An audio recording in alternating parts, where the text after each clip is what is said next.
నర్సీపట్నంలో మాజీ ఎమ్మెల్యే గణేష్ పై దాడిని ఖండించారు మాజీ మంత్రి గుడివాడ అమర్నాథ్. ఉత్తరాంధ్ర వైసీపీ నేతలతో కలిసి గణేష్ ను పరామర్శించారు.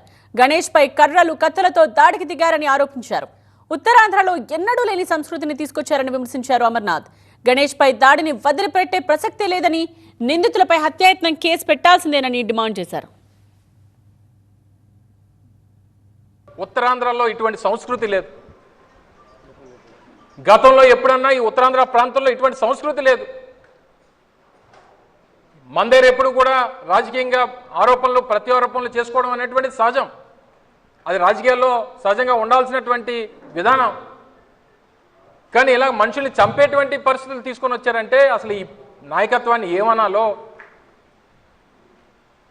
ప్రభుత్వాన్ని ఏమనాలో, లా అండ్ ఆర్డర్ కనీసం కంట్రోల్లో లేనటువంటి ఈ ప్రభుత్వం ఈరోజు రాష్ట్రంలో ఉన్నందుకు బాధపడాలో తెలియనటువంటి పరిస్థితులు ఈరోజు రాష్ట్రంలో ఉన్నాయి. ఎప్పుడూ లేనటువంటి సంస్కృతి, ఉత్తరాంధ్ర ప్రాంతంలో లేనటువంటి సంస్కృతి,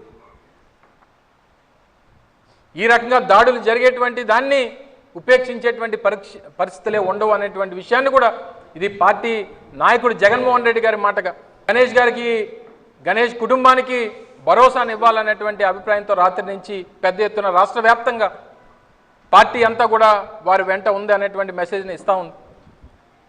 ప్రభుత్వం ఇప్పటికన్నా దిగి రావాలి, ఇచ్చినటువంటి కంప్లైంట్ మీద తక్షణమే యాక్షన్ తీసుకోవాలి, తీసుకొని నిన్న దాడి చేసినటువంటి వారి మీద వారిని అరెస్ట్ చేయాలి. ఏదో చిన్న చిన్న కేసులు పెడితే ఊరుకునేటువంటి ప్రసక్తే లేదు. అటెంప్ట్ టు మర్డర్ కేసు 307 పెట్టాల్సిందే.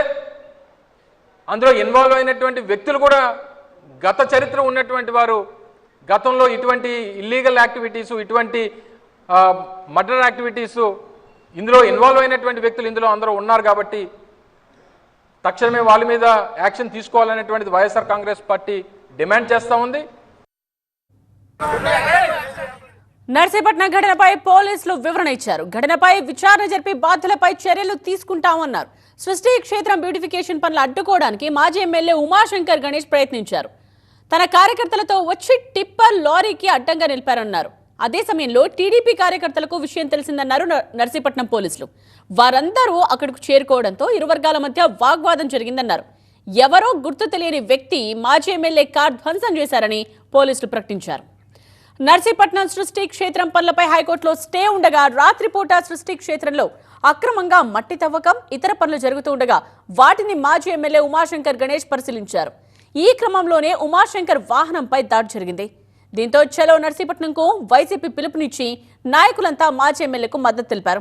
కూటమి ప్రభుత్వం దౌర్జన్యాలకు పాల్పడుతోందని విమర్శించారు.